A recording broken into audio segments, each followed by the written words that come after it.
When it comes to convertible laptops, two of the most popular options are the Dell XPS 13 2-in-1 and the HP Spectre X360.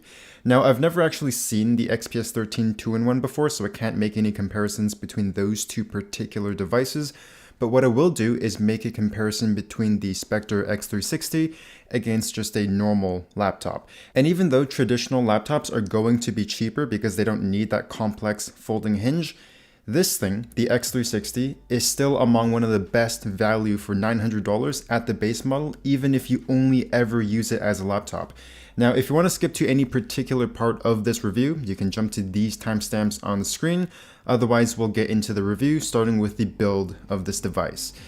The X360 is made from anodized aluminum and it is very rigid. The screen assembly has a little bit of flex when you twist it, but it's very minimal. The top case has zero flex, but the keyboard itself has a little bit of give if you press hard in the center of the keyboard. The hinge is excellent. It's actually one of the best hinges that I've seen so far. The tension is perfect. It's a one-hand open, but stiff enough to not move at all when you tap on it, and with very little screen wobble.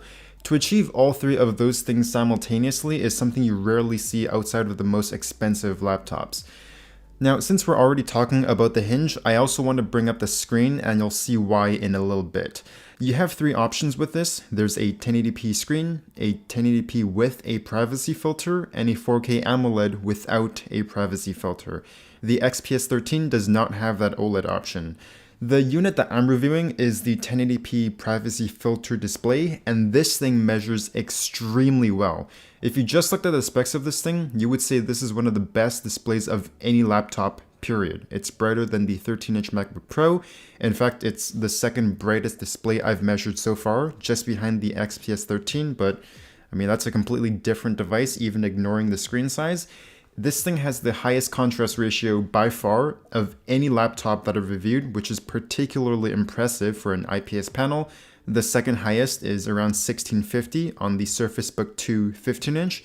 Color gamut and color accuracy are both good, perfect for most content creators, but not quite professional level. Like if you want to work with HDR footage, you would need to go beyond the sRGB color gamut, but I mean, very few people do. So yeah, on paper, it looks amazing, but under no circumstances do I recommend the privacy filter. For one, enabling it looks identical to simply lowering the brightness all the way down, like it doesn't decrease viewing angles at all. You can still see what's on your screen even at sharp viewing angles. But more importantly, and this is the real reason why I don't recommend it, the viewing angles are so bad that even with your eyes roughly 1.5 feet away from the screen, there is a slight vignette effect. If you don't know what that is, here's a dramatic example. So the edges of the screen get a little bit darker, which you might expect for a privacy filter, but it goes a little bit further than that. So if you're someone who uses the touchscreen a lot, either just normally or as an artist using the included pen, the viewing angles are so bad that even the tiny amount of screen wobble that would otherwise be unnoticeable becomes quite noticeable. So what I mean is the bottom of the screen gets a little bit brighter and then a little bit darker as the screen vibrates back and forth, and that tiny shift in brightness is what's actually noticeable and annoying to me.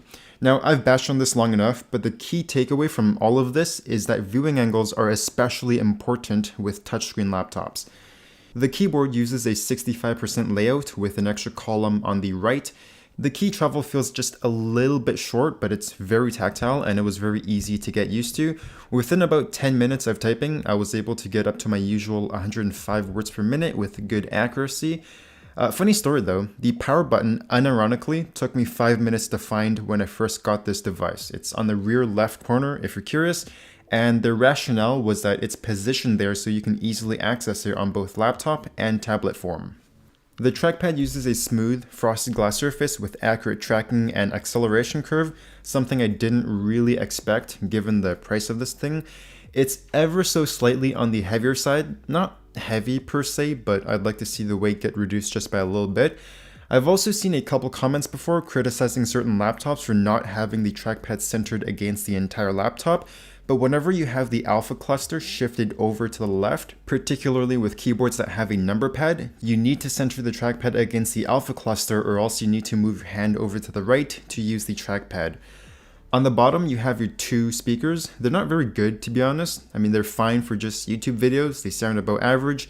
Beside the usual lack of bass and detail from being bottom firing, these speakers rattle and start to get really distorted in the mid-range between 300 to 1400 Hz. Not really sure why that is.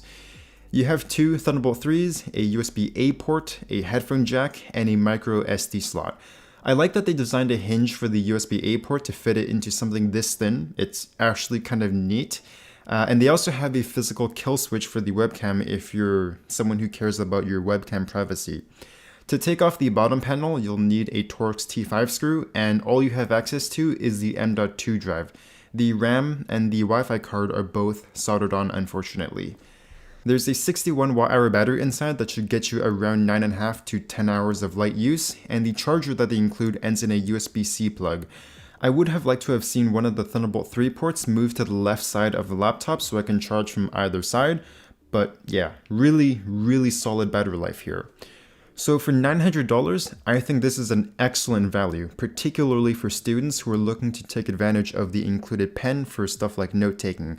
Like, for a 2-in-1 device, you take into consideration the excellent screen, assuming you don't pay the extra $80 for the privacy filter, the excellent keyboard, trackpad, and battery life, along with the included pen and leather sleeve, which, by the way, this thing smells like beef jerky. It's a fantastic device, and they priced it very well. The other thing is, if you were to compare this thing against a traditional laptop, I mean, I don't have a lot of experience with the $800 Ultrabook market, but compared to the ZenBooks, I would actually argue that using this thing solely as a laptop would still be a compelling option for $900. Okay, that is the end of this video. I hope you enjoyed it, and I will see you next time.